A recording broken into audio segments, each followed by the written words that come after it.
Bonsoir à tous. Erev Tov les Koulam. Un petit retour pour le son, David, s'il te plaît. Euh, ok. Donc, avant de commencer le shiur, Bezrat Hashem, j'aimerais bien le dédier euh, pour la réussite de Myriam Muriel Bat Suzanne Shoshana, de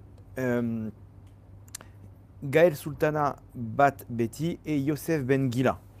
Bezrat Hashem, eux et toute leur famille, Bezrat Hashem, Shekadosh Baruch Hu Yishlach Lahem Bracha Vatzlacha Bechol Maaseh Yadem. Une deuxième chose, la Avdil Ben Achaim Lametim, pour les Ilou Nishma, l'élévation de l'âme de Zahava Bat Sultana, qui nous a quittés la semaine dernière. C'est une femme enfin, elle est tombée malade du cancer. Elle ratait pas un des cours. On m'a demandé de l'appeler pour la renforcer en Emouna et tout. Elle était dans une phase très difficile de la maladie. Et quand je l'ai eu au téléphone, c'est elle qui m'a renforcé.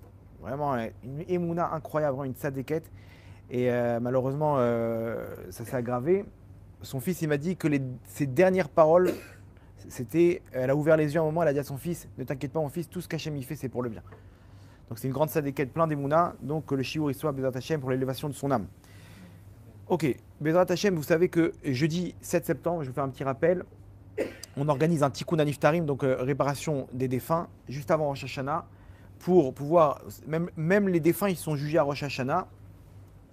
Et donc, on va mettre en place le Tikkun Aniftarim qui a été donc mis en place de base par le Rabbi Yehuda Ptaya, qui était un des plus grands Mekoubalim de son époque, okay, l'élève du Ben Ishraï, c'était aujourd'hui Saïloula. Et lui-même, son rôle, c'est de réparer les Neshamot, les âmes des défunts. Il les voyait, lui, en direct. Il faisait tout ce qu'il fallait. Et jusqu'à qu'il a mis en place ce tikkun qui consiste en fait à demander la miséricorde sur les défunts en réunissant 10 Bachouri Yeshivot de moins de 20 ans, de tourner autour du Echal, de lire tout le livre de Tehilim et de faire 7 akafot autour du Echal avec un Sefer Torah. C'est à l'image de ce qui s'est passé quand ils ont fait tomber la muraille de Jéricho. Okay, donc là, on fait tomber les accusations qui les empêchent de monter dans les mondes d'en haut ou qui les empêchent de monter au Gan Eden. Et on demande la miséricorde d'Hachem. On sonne le chauffard, ça dure 4 heures à peu près. Et on libère les Neshamot ou on les élève dans les mondes d'en haut. Il y a une moins de 20 ans parce qu'il y a moins de fautes. Il y a moins de fautes. Il y a plus de Gdusha. Mais surtout, même les tzadikim, lui, il utilisait ça pour des grands Rechaim. Nathan Azati, qui a fait fauter le Ham Israël, des choses terribles. Rabbi Yehuda Ptaya, enfin, plusieurs tzadikim, même pas que lui, ils ont demandé dans leur testament qu'on leur fasse un tikkun niftarim. Pour vous dire de quoi on parle, c'est quelque chose c'est obligé de le faire au moins une fois pour un défunt. Ceux qui n'étaient pas dans le chemin de la Torah et des mitzvot, c'est bien de leur faire jusqu'à qu'on les voit en rêve. Et que là-bas, on voit un signe où ils nous disent merci, où on voit un signe où ils sont bien, ils ont une lumière, ils sont bien habillés, etc. Comme ça, on sait qu'ils ont atteint leur place. Si vous avez vu alors j'ai des histoires vraiment incroyables. Hein. Des gens, ils ont fait le tikkun le soir même, le lendemain, le surlendemain. Eux ou un de leurs proches, ils voient comme ça leurs parents, leurs grands-parents, des histoires incroyables. Chacun avec son scénario, mais en tout cas, ça marche et c'est très fort. Pour vous inscrire, alors bien entendu, c'est donc la tchouva que nous on demande pour faire tomber les accusations, la tfila avec les teilim et il y a la tzedaka. Ces trois éléments-là, ils font partie de la réparation. La tzedaka pour chaque nom, en même temps il y a un coût pour l'organisation même de réunir 10 bachurim, l'endroit, etc. C'est 200 shekels le premier nom, ok, et 100 shekels les noms suivants. Okay, donc si vous avez 3-4 personnes, c'est pas 200 shekels pardon, c'est 200 le premier.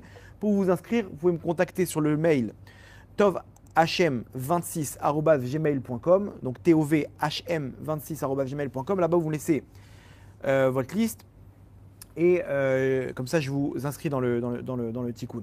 Vous pouvez aussi aller directement sur le site internet qui a été mis en place. C'est tout nouveau, je crois. C'est aujourd'hui ou hier, ils ont mis en place. Ils ont remis en place plus exactement le site internet tovhm.com, donc tovhm attaché.com.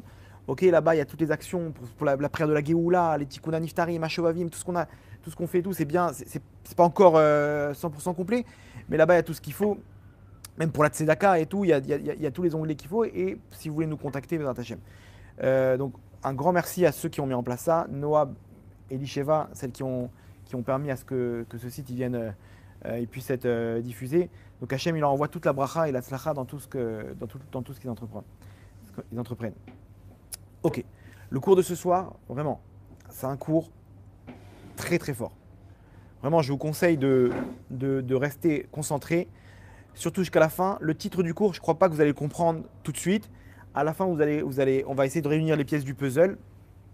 Ce soir, on va parler d'un personnage du Tanakh très très important. Okay, et beaucoup d'entre nous ne savent pas qui vraiment il était. On parle de Shimshon à Gibor, Samson, okay, en français. Shimshon à Gibor, c'était un shofet. Un shofet, c'était un juge. Hein, les juges de l'avant. Donc la période avant les prophètes, ça s'appelait la période des juges, Shoftim. Les juges, ils avaient une capacité c'était des dirigeants spirituels, des dirigeants de halakha qui étaient aussi des guerriers et des généraux de guerre. C'était et un dirigeant spirituel et un dirigeant matériel. Okay, sur les deux plans, ils dirigeaient le Ham Israël. Il n'y avait pas de roi, il n'y avait pas de premier ministre, de président, c'est ce qu'on appelait des Shoftim. C'était l'autorité spirituelle la plus élevée. C'est-à-dire que c'était un tzaddik. C'était un tzaddik complet. Mais c'est lui qui dirigeait l'Am Israël. On a une série de shoftim, de juges, dont Shimshon. Donc Shimshon, de base, c'était un tzaddik Kodesh Kodashim. Nous, on a l'image avec les muscles, les cheveux longs. Il avait les cheveux longs, on va expliquer d'où, ok. Mais on voit une image dans les films, quoi. Il était genre un catcheur, quoi. C'est pas ça. Il y a des fois, on voit des trucs, des images en train de pousser des poudres comme ça. Genre ils l'ont fait Shimshon des temps modernes. C'est pas ça du tout. Vous allez voir de qui il s'agit. Tout le monde connaît l'histoire plus ou moins, mais comment vous expliquer que quand on lui a coupé ses cheveux, il a perdu sa force? S'il est fort, il est tout le temps. Si c'est quelqu'un qui a une force musculaire, ça bouge pas. Pourquoi il va perdre sa force? Donc c'est sûr que c'était une force qui venait d'en haut, spirituelle, qui descendait à des instants, à certains moments. Et c'était matériel, ça se matérialisait, mais l'origine, elle était spirituelle. Vous allez voir de quoi il s'agit. Surtout en plus, selon la Torah, la Gvura, quand on dit Ezé ou Gibor, on ne parle pas de quelqu'un qui est capable, qu'est-ce qu'on appelle quelqu'un de fort? On ne parle pas de quelqu'un qui est capable de déplacer des objets, de lever des 100 kilos. On ne parle pas de ça. Ezé ou Gibor, à Kovesh et Titzro. Le vrai, quelqu'un de fort dans la Torah, c'est quelqu'un qui arrive à contrôler son mauvais penchant. C'est ça, c'est ça la vraie force. Qu'il est face à une épreuve, il est face à une faute, il arrive à retourner tout son mauvais penchant pour ne pas tomber. Ça, c'est le vrai Gibor selon la Torah. Donc, on est d'accord que ce n'est pas ce qu'on a entendu de l'histoire de Shimshon. Donc, on va raconter son histoire. Ok, vous allez voir, c'est une histoire incroyable. Malheureusement, il y a beaucoup d'interrogations. C'était un shofet pendant 20 ans. C'est-à-dire que c'était considéré comme donc, le tzaddik de la génération. Pourtant, vous allez voir l'histoire, il y a de quoi s'étonner, ok, par rapport à ce qu'il a fait. Bezrat Hashem, on va rajouter une troisième dimension, parce que si on ne rajoute pas les secrets de la Torah, on ne peut pas comprendre ce qu'il a fait. Et vous allez voir que selon les secrets de la Torah, on rajoute une troisième dimension, et là, d'un coup, on voit toute la portée de Shimshon à Gibor. Et la troisième étape du cours, Bezrat Hashem, c'est de faire descendre toute cette lumière à notre vie de tous les jours, ok, et de comprendre comment aujourd'hui, au mois des Louls, ce cours-là peut faire peut-être de moi un combattant du Mashiach. Quel rapport avec tout ça? C'est l'objet du cours. Donc, vous êtes prêts? Là, je vous emmène dans ma voiture de vidéo, comment ça s'appelle? Retour vers le futur. Ok? Donc, on va faire un retour dans le temps. Accrochez vos ceintures.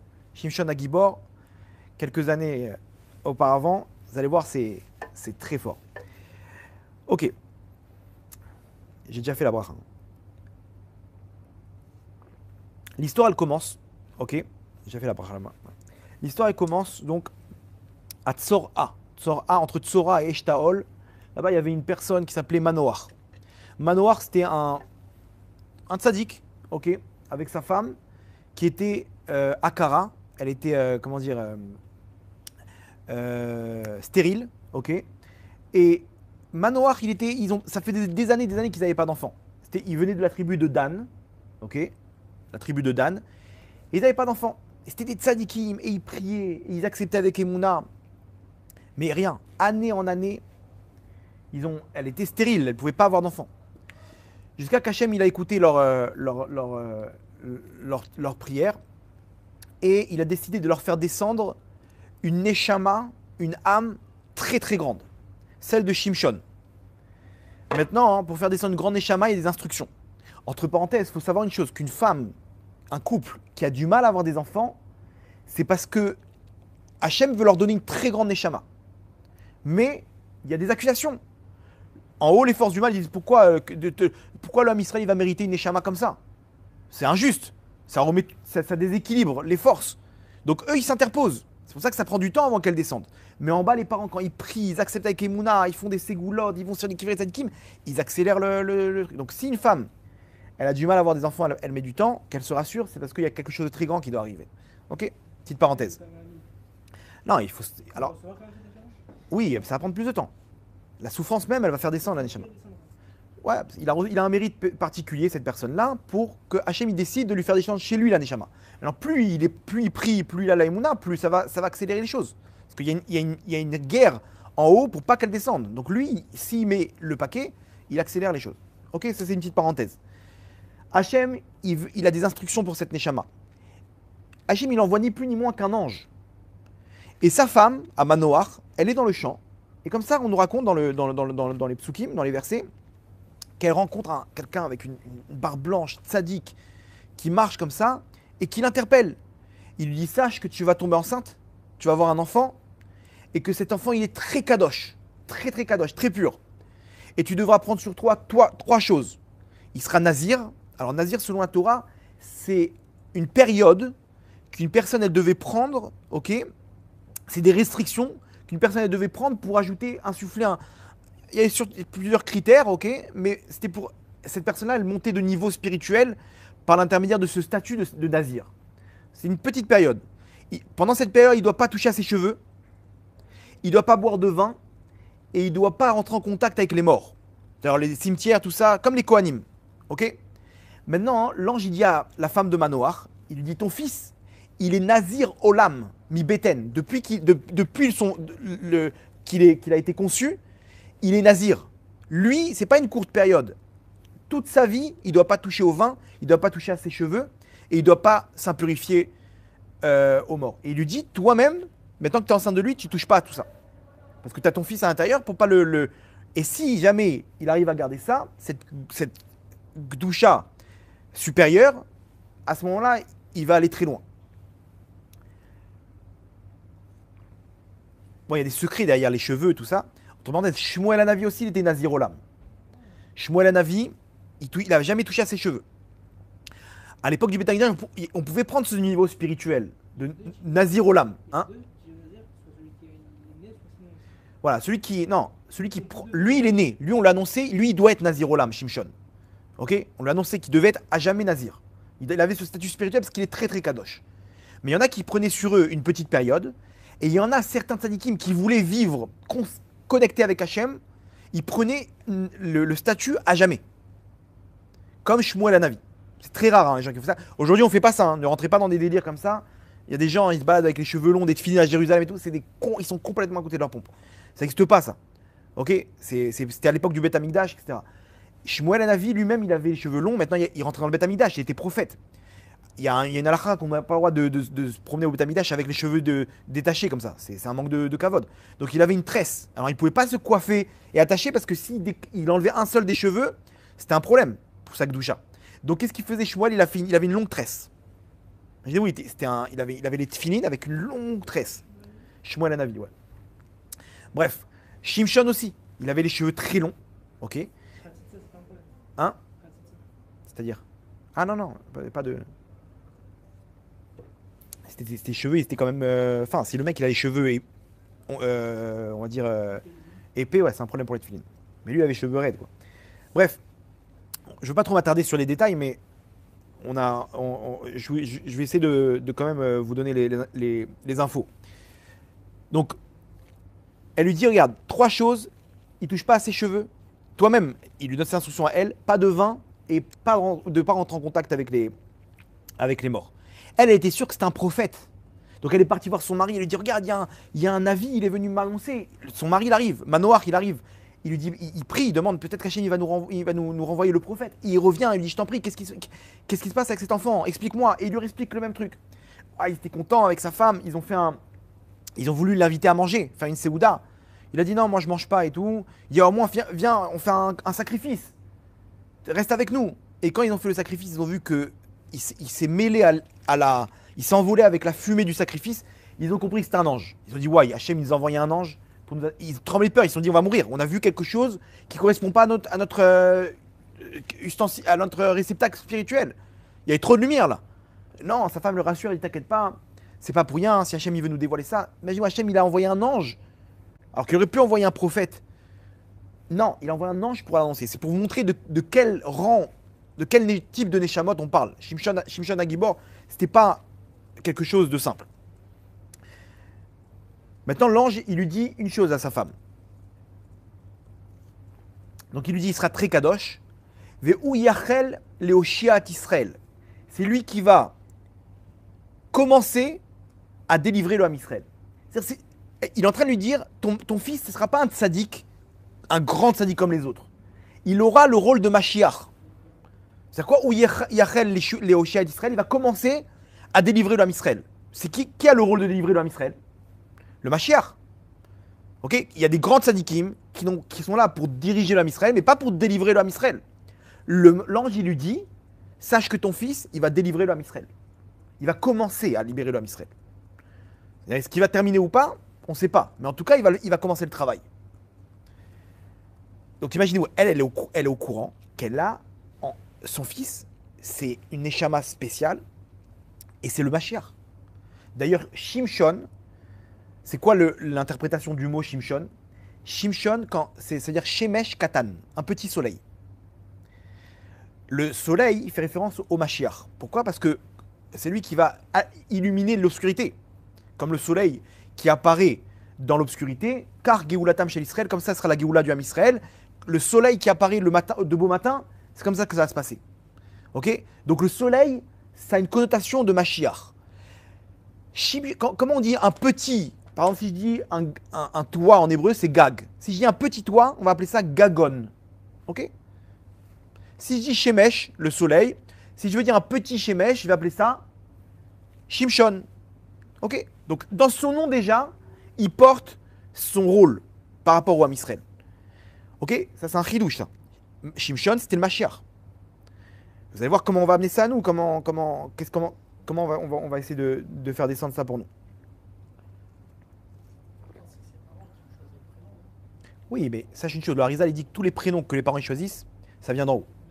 Combien d'histoires où ils ont voulu un prénom et à la dernière minute ils ont changé. C'est une mini prophétie les prénoms. Pourquoi? Parce que le prénom il se calque aux données, aux caractéristiques spirituelles. Donc quand la Neshama elle est prête, on est obligé de lui donner le nom qui correspond. Donc on va le mettre dans la bouche des parents. Ouais, même les noms qui sont Chol, même on a vu là-bas dans la Gemara, il y a des noms de araméens, Rava, Abaye. Il y a une signification parce qu'en fait c'est l'assemblage de lettres. Mais c'est clair que vaut mieux, pour qu'il y ait une meilleure influence, vaut mieux donner l'assemblage de lettres que nos ancêtres ont donné.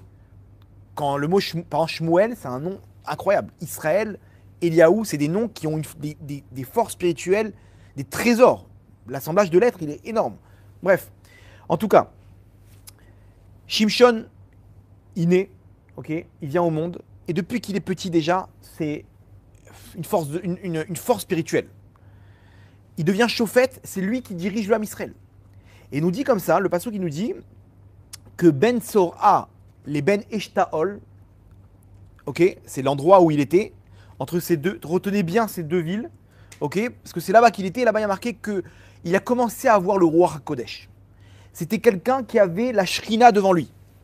Hachem, il ne bougeait pas de Shimshon, tellement qu'il était Kadosh. Et il décide de se marier. Ok? Maintenant, il décide de se marier en prenant une femme des Pélishtim, les Philistins. Alors, il faut savoir qu'à l'époque, c'était la guerre entre Israël et les Philistins, entre Israël et les Pélishtim. quand ils ont conquis la terre d'Israël, ok, après la sortie d'Égypte, il y avait quelques peuples qu'ils avaient chassés. Il y en a qui n'ont pas, ils ont pas terminé le travail. Et certains peuples, ils vont rester jusqu'à la fin des temps.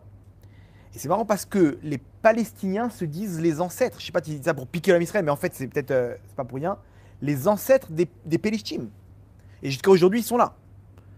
Vous allez voir que c'est les mêmes villes. Gaza, c'est Gaza, etc. C'est là-bas qu'il va Shimshon, qui commence un travail. Voilà. Jusqu'à aujourd'hui, on est en confrontation avec Gaza. Vous comprenez que l'endroit, le lieu géographique, il représente quelque chose dans les mondes d'en haut, que Shimshon, il a voulu attaquer. Shimshon, il décide de se marier, et il cherche une femme chez les Pélishtim. Non, imaginez-vous, on parle du grand Israël. Ce que je te dis, il est dans sa Torah, il est Kodesh Kodashim, il touche pas au vin, il a les cheveux, c'est un Nazir Olam, il a tout. Il dit non, moi je vais prendre une fille chez les Pélishtim. Quel rapport? Tu veux pas une fille de sa déquête? Il manque tu prends la fille d'un Rosh Yeshiva qui va être là pour t'aider à grandir dans la Torah, dans les mitzvot. Ah non, non, pas du tout. Son père lui pose la question. Vous savez ce qu'il répond à son père? Ouais, il a converti. Il devait la convertir. Il a trouvé une femme. Il est parti, la première, à Ashkelon. Dans la ville d'Ashkelon. D'aujourd'hui, bien sûr. À l'époque, Ashdod, Ashkelon, Gaza, c'était le territoire des Pélishtim. Il va à Ashkelon. Ok, et là-bas, il prend une femme. Bien sûr, il a converti, il se marie avec elle, et ses parents lui disent mais dis-moi, son père lui dit il manque des filles chez les Bnot Israël. Qu'est-ce qu'il lui répond? Ki yashra be'enai. Elle est droite à mes yeux, cette fille-là. C'est-à-dire que Shimshon, il y a son père de comment dire, j'ai vu chez elle quelque chose de spécial, que j'ai pas vu chez les autres filles d'Israël. Ok. Vous allez voir, c'est étonnant, c'est quelque chose. Lui, Shimshon, je vous donne d'abord un premier élément, il décide de finir la guerre avec les Pélishtim. Il veut mettre fin à ce peuple de Pélishtim et il veut les terminer. Maintenant, il y a deux solutions pour terminer un peuple. Ou de se battre matériellement, ok, ou de se battre spirituellement dans l'origine spirituelle du peuple. Shimshon, il fait les deux. Et il part tout seul. Maintenant, c'est intéressant parce que il est de quelle tribu, rappelez-vous? Dan, tribu de Dan. Hein? Il a fait. Tu vois que David, sa mère, elle vient de la tribu de Dan. Ok. N'achon que ça vient de Dan, ils ont une particularité avec le Mashiach. C'est quoi le symbole de Dan? Quel animal? Vous savez? Dans les brachot là-bas que Yaakov fait à Dan, il le surnomme le Nachash, serpent. C'est quoi la partie? Déjà, Nachash, c'est la même valeur numérique que Mashiach, premièrement. C'est quoi le Nachash, le serpent, il a deux particularités. Il se balade tout seul. Il se balade jamais en groupe, les serpents. Les lions, ils sont en groupe. Les zèbres, ils sont en groupe. Le serpent, il est tout seul. Il fait sa vie tout seul. Ça, c'est la première particularité. Deuxième particularité du serpent, il est Nakman. Nakman, il a un esprit de vengeance. Il est comment dire, il se fait attaquer, il va tout faire pour en découdre avec sa proie. Quand il a pris un objectif, il va aller jusqu'au bout. Il n'a pas de pitié.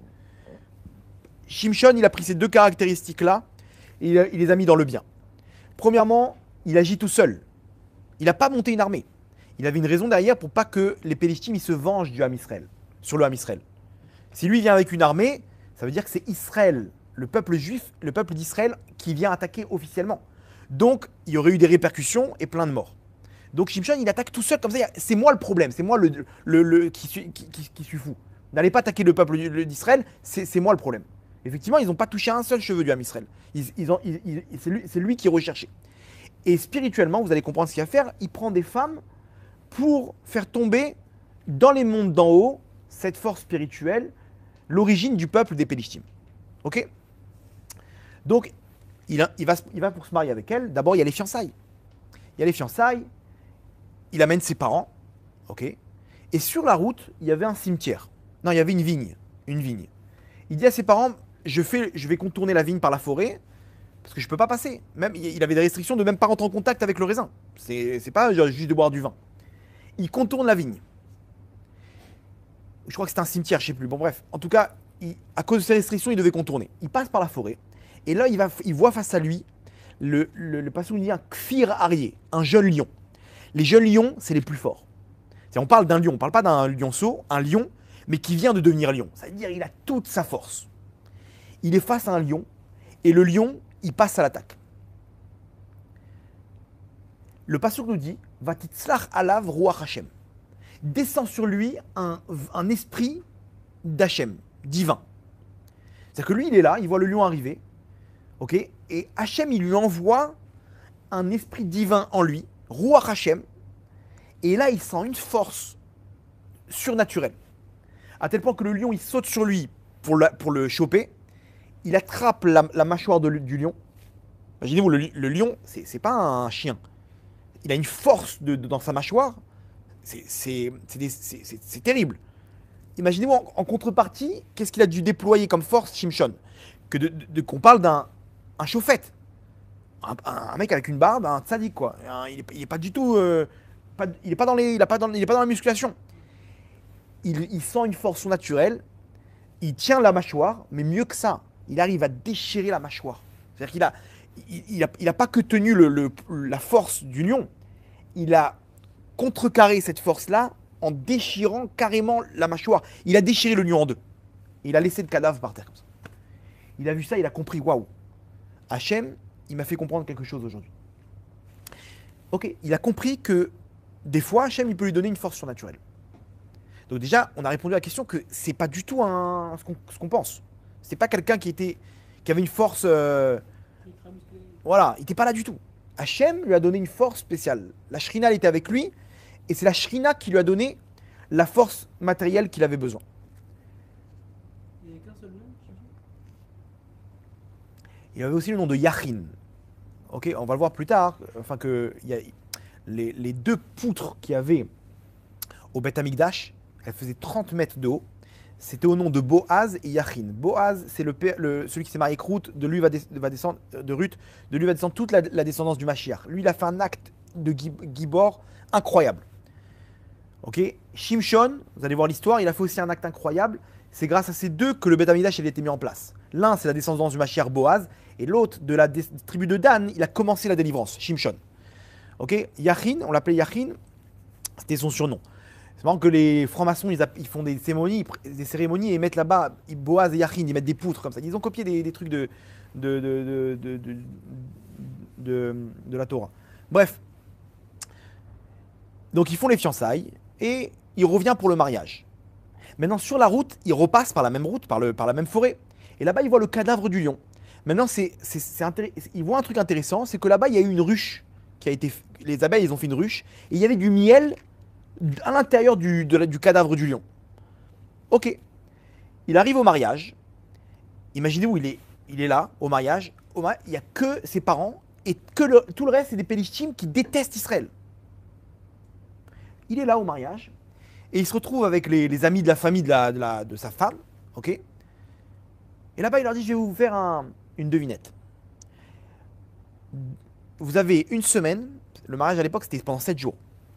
Et le 7e jour, si vous me donnez la réponse à cette devinette, je vous offrirai à chacun, ils étaient 30, une tenue.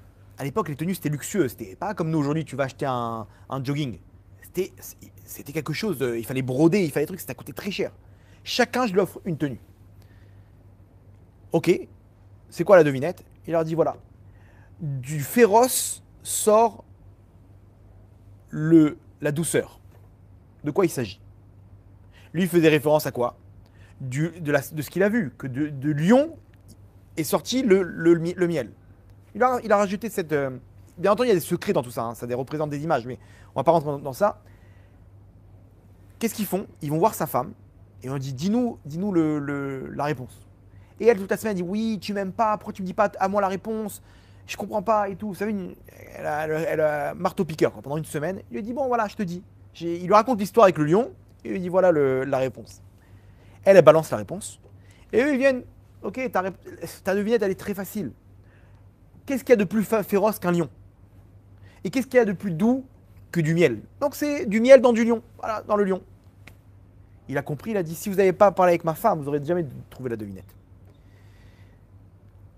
Bref, il est rentré en conflit. Déjà, il a compris de quoi il s'agissait. Non, Shimshon, c'était un grand sadique. Il restait toujours dans son émet. Il rentrait pas, c'était pas un arnaqueur. Il n'a pas voulu combattre les Pélishtim de face. Lui, il montre le bien qu'il a en lui, même s'il se fait arnaquer, il continue dans son chemin. Il revient quelques temps plus tard et il apprend que sa femme, on l'a mariée avec quelqu'un d'autre. Il devait repartir, ok, quelques temps. Il revient. Son beau-père lui dit, écoute, laisse tomber, elle est mariée. Comment ça, elle est mariée? Je l'ai mariée avec quelqu'un d'autre. Si tu veux, il y a sa sœur. Il écoute bien, ni elle ni sa sœur. Il n'y a pas de problème. Il sort. Il arrive à choper 300 renards. 300 renards. Ok? Pourquoi? Parce que le renard, le renard, quand il court, il regarde derrière lui. Pour montrer que vous êtes les Pélishtim, il a voulu leur montrer le mal qu'il y avait en eux, que vous, quand vous dites une parole, vous revenez sur votre parole. Donc, à l'image du renard. Qu'est-ce qu'il a fait? Il a accroché à la queue du renard, de chaque renard, il a accroché une branche de bois avec enflammée. Genre une torche. Comment on appelle ça? Une torche. Il a accroché des torches aux 300 renards. Et il les a libérés dans les champs des Pélishtim. Imaginez-vous le résultat. Le renard, en courant, dans un champ de blé, avec derrière lui une torche de feu. Tous les champs des Pélishtim, ils ont été rasés. Il leur a mis KO leur économie. Ouais, maintenant, ils se sont retrouvés wanted. Ils l'ont recherché, ils l'ont attrapé, ils sont venus et il les a combattus. Pareil, Hachem lui a donné une force et là-bas, il les a massacrés. Ils rentrent en Israël et ils demandent. Les Pélishtim, ils vont voir les responsables en Israël, ils leur demandent, donnez-nous Shimshon. Voilà ce qu'il nous a fait et tout. Sinon, c'est la guerre. Ils vont voir Shimshon, ils disent, qu'est-ce que t'as fait et tout. Regarde, tu nous fais des problèmes. Il dit, ok, dis-leur que je me rends. Ils peuvent m'attacher avec des cordes, mais qu'ils ne me touchent pas. S'ils me touchent, je serai obligé de riposter. C'est-à-dire que lui, il était vraiment. Il leur montrait le bien qu'il y avait en lui. Vous voulez que je me rende, je me rends. Il n'y a pas de problème. J'ai fait du mal, d'accord. Mais attention, ne me rendez pas le mal, sinon je vais vous montrer combien ce mal-là, il va se retourner contre eux. Ils l'ont attrapé, ils l'ont enchaîné avec des cordes, et ils l'amènent chez eux. Ils ont dit voilà, on l'a attrapé, on va lui faire la misère maintenant. Ils ont menti. Maintenant, on va le massacrer. Quand ils vont pour s'attaquer à lui, il y a marqué pareil, va titzlach alav ruach Hashem. Il voit la shrina en lui. Non, lui, le passouk nous raconte que d'un coup, il voit. Eux, ils viennent pour attaquer, ils déchirent ses cordes. À côté de lui, il y avait la mâchoire d'un âne. Il prend la mâchoire, genre comme un coup de poing américain. Et là-bas, il y a marqué qu'il massacre 1000 Pélishtim. Imaginez-vous, au corps à corps. Eux, ils sont avec des épées et tout. Lui, il a juste une mâchoire de d'âne avec lui. Boum, 1, 2, une force de la nature. Chaque coup, il est tué. 1000 Pélishtim. Quand il a tué le 1000e, il s'est arrêté. Là, ils ont vu, bon, ok, c'est pas une personne comme les autres. Faut trouver une autre astuce avec lui. Shimshon, il revient, quelques temps plus tard, et il voit là-bas, à Aza, maintenant dans une autre ville. Il trouve une femme, on nous dit c'est une prostituée, une zona, pélistite, des Pélishtim. Et il la prend comme épouse. Le premier soir, ok, donc il est avec elle dans sa maison. Les Pélishtim, ils l'ont suivi, il était wanted. Donc ils ont balancé, Shimshon il est dans la ville, etc. Ils se sont réunis pour l'attraper. Ils se sont dit, au petit matin, on va lui faire un guet-apens, on va l'attraper dans la maison, on va le tuer. Lui, il les a devancés. À minuit, il a marqué que Shimshon, il sort. Écoutez bien ce qu'il a fait. Il a déraciné les portes de la ville. La Gemara nous dit 30 mètres. 30 mètres. De la tote avec le contour, avec tout. C'est-à-dire, les portes, elles étaient fermées. Il a pris les portes, il les a déracinées, il les a mis sur ses épaules. Mais de quoi on parle? 30 mètres de haut. Alors eux, ils ont vu ça, ils ont dit ok, bon. Il a marqué qu'il a marché jusqu'à une montagne à Hebron, en face de Hebron, il les a posés là-bas. Genre, voilà, si vous voulez vous battre, c'est quand vous voulez. Maintenant, attention, le Maral, il dit, faut pas rentrer dans des Walt Disney. 30 mètres, ça équivaut à 60 amot. Le chiffre de 60 amot, il y a un secret énorme. Je ne vais pas rentrer dans tous les trucs, mais au moins celui-là, vous allez voir que ça vaut le coup. Le chiffre 6, ça représente quoi? Le Maral, il explique tout ça en détail. Le 6, ça représente la matérialité. Le 7, ça représente la spiritualité. Dans une semaine, il y a 7 jours. 6 jours de Chol, profane, et un jour de Shabbat. Quand? Le 7e jour.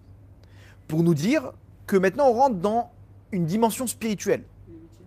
Le 8e, c'est au-dessus de la nature. L'infini, le temps du Mashiach, c'est le 8e jour. C'est-à-dire que c'est au-dessus de la nature. La nature, c'est des cycles de 7. Le 8, c'est au-dessus. C'est pour ça qu'on dit Az Yashir Moshe au moment du Mashiach. Az, c'est quoi la gematria? 1 plus 7, 8. Ce Az, il fait référence à l'avenue des temps. Là-bas, Moshe, il va se réveiller avec les morts, il va chanter. Az Yashir Moshe. Comme ça, la Gemara dit que c'est une preuve qu'il y aura Kriyat HaMetim. Et le 8, voilà, ça représente aussi l'infini. Ok? Quand on le retourne là-bas en mathématiques, là-bas, plus infini, moins infini. Vous connaissez les trucs dans les. On dit Azimale Srok Pinou. À ce moment-là, on va rigoler. C'est quoi à ce moment-là? Quand on va comprendre qu'à la fin des temps, en fait, tout ça c'était pour le bien. Il y aura, tout le monde va rigoler. On va dire ah purée, c'était un rêve en fait. C'était un rêve. J'ai pris au sérieux ce monde-là, ces épreuves. Vous comprenez? Ça, c'est le chiffre 8. Hanouka, les 8 jours qui vont rester après à la fin des temps, c'est très fort.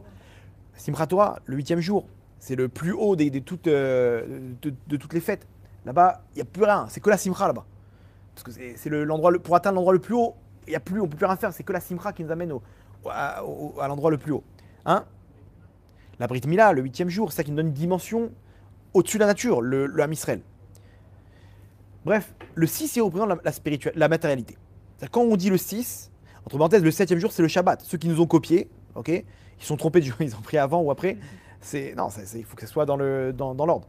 Donc le 7e jour, c'est le Shabbat, c'est la dimension spirituelle qui donne la force aux 6 autres jours qui vont arriver. Donc quand on nous dit, alors maintenant, 6, c'est la dimension matérielle. Ok, 60, c'est la perfection de la dimension spirituelle. Parce que dans le 6, il y a 10 sirotes. Donc quand on parle de 60, on parle de la perfection de la matérialité.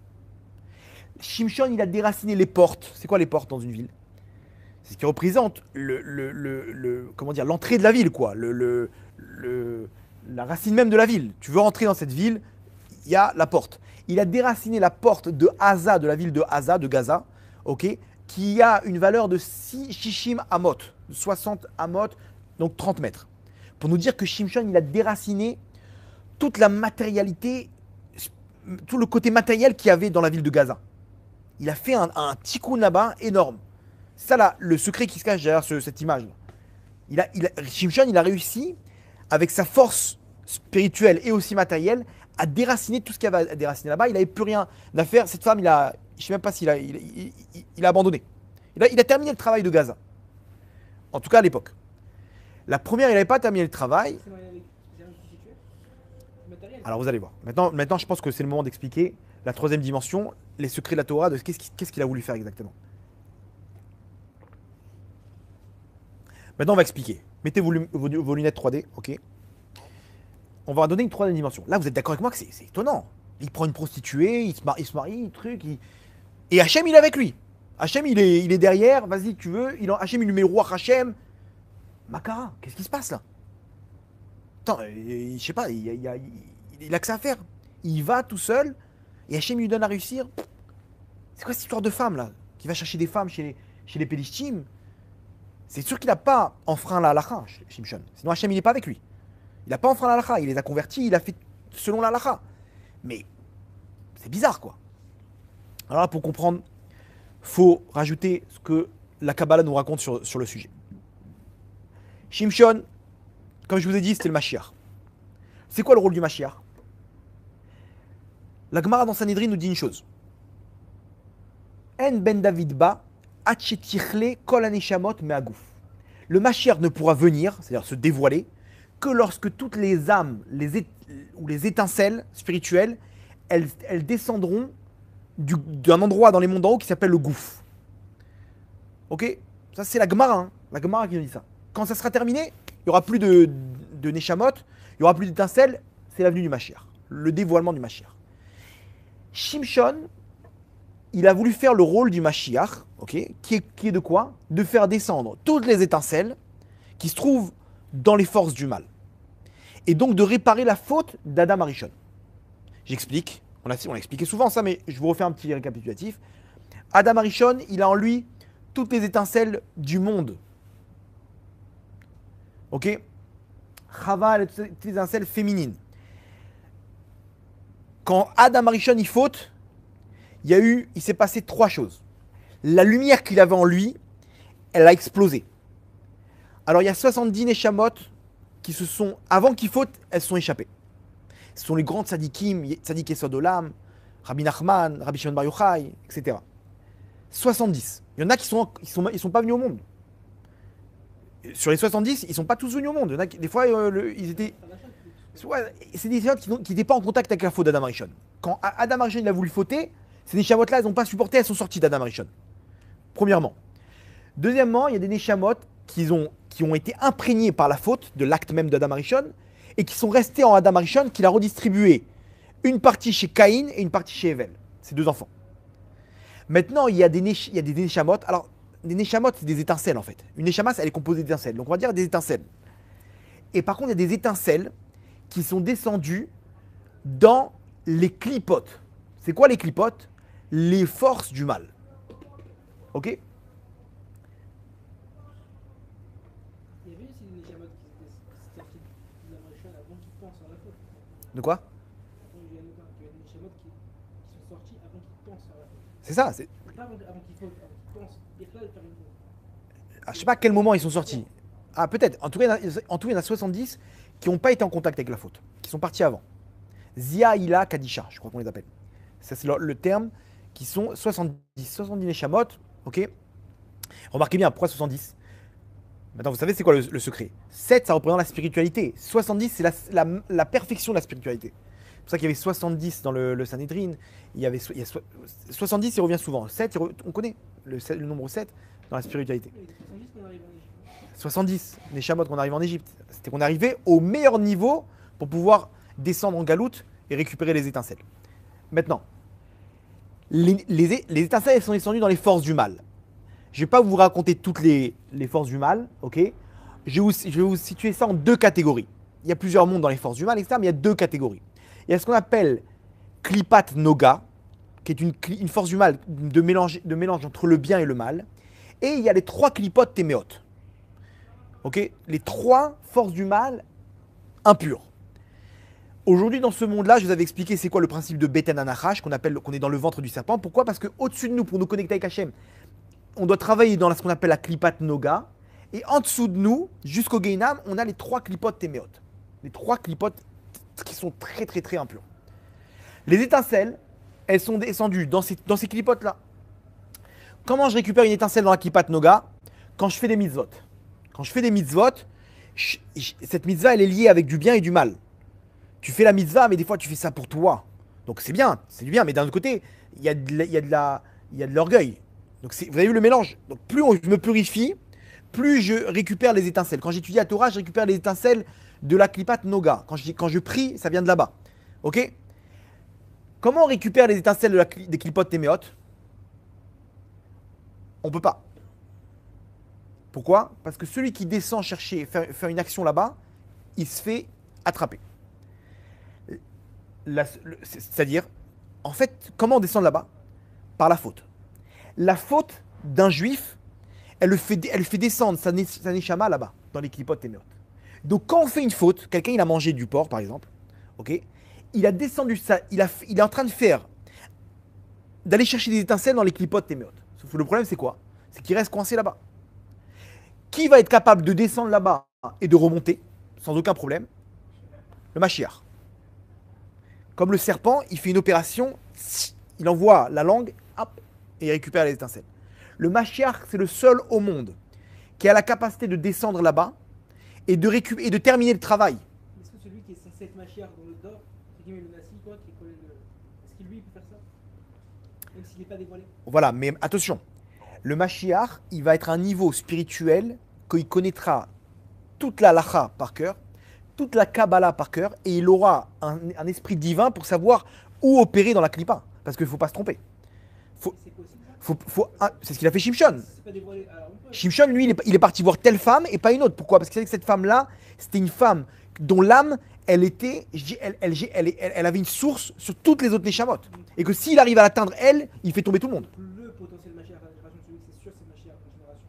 Que nous on ne sait pas, mais il peut faire ça aujourd'hui. Lui, il opère déjà en clandestin. On ne sait pas, il peut Ok. lui faire son passage. Voilà. Et c'est comme ça que il y a 36 tzadikim en fait qui connaissent toutes les opérations de ce qui se passe dans les mondes d'en haut et qui savent exactement quoi faire. Et eux, ils font des opérations comme ça pour sortir les étincelles dans ces clipotes là. Non, ils les font à distance. Ils descendent pas là-bas parce que pour descendre, il faut faire une faute. Vous avez compris. C'est intéressant, retenez bien ce principe-là. Eux, alors on connaît tout le monde de la Torah classique, les yeshivot, etc. Ils sont dans les klipat noga. C'est là-bas qu'ils opèrent. Quelqu'un qui grandit dans les niveaux, il est là-bas. Il y a 36 tzadikim qui, eux, ils opèrent de là où ils sont dans les klipot et méot pour tirer les étincelles. Ok. Il n'y en a pas que un, il y en a 36. 36. Voilà. Maintenant, le Mashiach, c'est lui qui dirige tout ça en secret. Et lui, alors eux, ils sont capables de comprendre quel neshama quelle étincelle il faut tirer, à quel endroit. Ils font des opérations. Ils font des opérations comme ça. Il y a une histoire avec Baba Saleh, par exemple, très connue, qu'en plein milieu, il a dit à son chauffeur, on va à Gaza. Il est parti à Gaza, je crois, en plein milieu. Là-bas, il a pris une pomme, dans un étalage. Il a fait la bracha dessus. J'ai entendu de Kelly Génie. Ah ouais? Pourquoi? Il a dit à son chauffeur, là-bas, il y avait une étincelle qu'il fallait libérer. Elle était là-bas, d'Afka à Gaza, parmi les trucs et tout. Elle était là-bas dans les aliments. Des fois, c'est dans les aliments. Des fois, c'est avec des goyotes, okay, les peuples du monde, qu'il faut retirer les étincelles des peuples du monde. Donc, Shimshon, c'est ce qu'il a fait là. Shimshon, il avait le roi Hakodesh avec lui. Quand il allait chez les Pélishtim, il voyait tout en spirituel. Et là, d'un coup, il a vu cette femme-là. Il a dit, c'est elle qu'il faut que je prenne. Pourquoi? Parce que si j'arrive, c'est-à-dire que lui, il a voulu briser le mal dans sa source. Vous vous rendez compte de qui on parle? Shimshon, bien entendu, c'est pas à nous de le faire ça. Le mec, il dit, ok, il est en boîte de nuit, le mec, il dit, voilà, je vais faire le tikkun. Non, Tzadik, laisse tomber. Là, tu vas rester coincé là-bas et avant que tu fasses tchouva, ça va te prendre du temps. Voilà, il y en a beaucoup qui ont tenté de faire des tikkunim, qui sont restés coincés jusqu'à aujourd'hui, malheureusement. Laissez tomber. C'est tout selon la lacha. C'est-à-dire que, il y en a beaucoup qui se prennent pour le Mashiach. Vous savez qu'il y a ce qu'on appelle le syndrome de Jérusalem. C'est une personne qui est sûre qu'elle est le Mashiach. Il y a plein de comme ça. Maintenant, si c'est pas quelqu'un qui est un gaon, un surdoué dans la lacha et dans la Kabbalah, c'est sûr que c'est pas lui. Pourquoi? Parce que c'est quelqu'un qui sait exactement tout ce qui se passe. Pas qu'il est connecté comme un prophète, mais il a une vision des choses, il voit tout spirituel.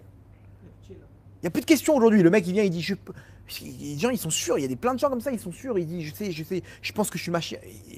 Laisse tomber. Si t'es pas là-bas, pourquoi on pense tous qu'on est le Mashiach? C'est quelque chose qui est en nous. Pourquoi? Parce que on vient, à l'origine, on est tous de la Neshama de Adam Arishon. Donc on est tous uniques. On sait qu'on peut chacun à faire avancer l'avenue du Mashiach. Le problème, c'est quoi? C'est que l'orgueil, il nous fait croire que c'est nous le Mashiach. Non. Parce qu'on a une part. On a une part dans la réparation de la faute d'Adam Arishon, chacun d'entre nous. Et qu'on peut chacun faire déclencher l'avenue du Mashiach. Les tzadikim qui n'ont rien à voir avec la faute, comment ça se fait que c'est d'Afka eux qui sont pour elle? Ils n'ont rien à voir avec la faute. C'est-à-dire? Ils n'ont rien à réparer, eux. Oui, ils s'occupent du Ham Israël, là. Mais comment c'est que c'est d'Afka eux qui peuvent descendre dans ce qui n'est pas eux, dans les clipotes que nous on a créés? Non, ils descendent pas, eux. Eux, ils font des opérations. À distance. Mais eux, ils travaillent là-bas. Eux, ils n'ont rien à voir avec ça. Et ils sont cachés, ils doivent pas être connus, eux. Parce que s'ils sont dévoilés, c'est pour ça que c'est ce qu'on appelle Tzadik Nistarim, Tzadik caché. Leur rôle, c'est de cacher. S'ils sont dévoilés, ils sont attrapés par les forces du mal. Qu'est-ce qui doit être caché? Leur Torah, Qui sont Tzadikim. Tu vas voir un mec simple. C'est un petit vieux comme ça. Moi, j'en ai vu pas mal. Hein. Ouais. Il y avait une histoire comme ça avec un copain à moi. Enfin, quand je dis j'en ai vu, d'histoires qu'on m'a racontées, quoi. Que sa sœur, elle arrive pas elle arrive pas à se marier. Impossible. Il y avait un truc sur elle et tout machin. Il est parti voir son frère, Rabbi David Abouchatzera, ok, et il lui a dit, moi je peux rien faire. Par contre, tu vas à Tel Aviv, dans tel endroit, tu demandes à parler à telle personne. Lui, c'est lui le patron de ça, dans les mondes d'en haut. Tu vas le voir. Mais attention, il est caché. Tu lui dis que tu viens de ma part. Comme ça, il a dit Rabbi David Abouchatzera. Il m'a dit, on est parti là-bas, introuvable la maison.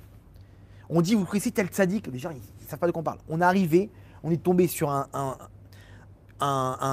Yéméni, un Thémani, Zaken comme ça, vieux. Ils ont tapé à sa porte, ils ont dit voilà, on est venu pour une bracha, machin. Il m'a dit, il nous a crié dessus. Partez d'ici, vous prenez pour qui? Vous êtes fous. Il a commencé à pousser des cris. Ah, ils ont dit non, on s'est trompé. Bon, ils ont tenté, ils ont dit peut-être viens, on lui dit qu'on vient de la part de Rabbi David Abuchatzera. Ils ont retapé. Laissez-moi tranquille, j'appelle la police. Il dit c'est Rabbi David Abuchatzera qui nous envoie. Il regarde à gauche, à droite, il dit bon, rentrez. Il a fait rentrer. Et comment ça s'appelle, machin, etc. Il m'a dit, il a fait une bracha et tout. Il a dit je vais essayer de faire quelque chose. Je vous promets rien, mais je vais essayer de faire quelque chose. Similaire avec Rav Efraim, avec un des rabbins de Rav Efraim. Donc voilà, maintenant, ils sont pas connus. Et le truc, c'est quoi? C'est qu'il y en a plein aussi qui sont des faux. Eux, ils travaillent avec les forces du mal complets et ils font des miracles, hein, ces gens-là. On sait pas. Donc aujourd'hui, c'est quelqu'un, le Khida, il dit, quelqu'un qui veut vraiment chercher le Hémet, on lui donne des rabbanim Hémet. Quelqu'un qui cherche les embrouilles, on va lui mettre des rabbanim, aucun rapport. Bref, bon, en tout cas, venons vers le sujet. Donc Shimshon, rappelez-vous ce qu'il a dit à son père, quand son père, il lui a dit, mais pourquoi tu vas là-bas? Il a donné une réponse à son père qui a calmé son père. Il lui a dit, Ki yashra beinai, elle est droite à mes yeux. C'est-à-dire quoi? Pas qu'elle est belle, ou que j'ai vu quelque chose de spécial, j'étais le coup de foudre. Il n'était pas là-bas, Shimshon. Quand il dit qu'elle est droite à mes yeux, c'est que il lui dit à son père, là-bas, il y a une tonne d'étincelles. Si j'arrive, cette fille-là, à faire l'action que je dois faire, on ne connaît pas ce qu'il devait faire. Alors, j'ai vidé les étincelles, et dans les mondes d'en haut, le peuple y tombe. Vous avez compris son intention? On a vu ça dans quel paracha? L'histoire de Eshet Yefat Toar. La paracha de la semaine dernière, Kitetse. Il y a marqué là-bas, c'est impensable. Kitetse la milchama lo yuvecha, lorsque tu sortiras en guerre avec ton ennemi. Ok, Untano Hashem, ok, Hashem il t'a donné entre tes mains, etc. Veraïta Bashivia, tu verras là-bas, dans les filles les gens que tu auras pris en captivité. Veraïta Bashivia, Eshet Yefat Toar, une belle femme. Imaginez-vous, le mec il est en guerre. Attention, ceux qui partaient en guerre, c'était que des tzadikim à l'époque. Tfilin, il y avait certains critères que si jamais ils ne respectaient pas ces critères de mitzvot, ils ne pouvaient pas aller en guerre. C'était un boulet pour eux. Il fallait que c'était tous des Kodesh Kodashim. Donc le mec, il est déjà, même s'il n'est pas tzadik, il n'est pas concentré sur les femmes. Il est en train de sauver sa peau. Il est encore à corps avec une armée. Il n'avait pas le temps de regarder les femmes autour de lui. La Torah dit Veraïta Bashivia et Shet Yefat Toar. Vechashak Taba et tu vas la désirer. Dans ce cas-là, nous dit la Torah, Velakarta Lecha Leisha, tu la prendras comme femme. Quoi? Hachem, il te dit, la Torah, elle te dit, t'as craqué sur une femme là-bas. On parle, le mec, il est déjà marié, il a des enfants, c'est un Kodesh Kodashim. Il a vu une femme, je sais pas, il a un picotement dans le cœur.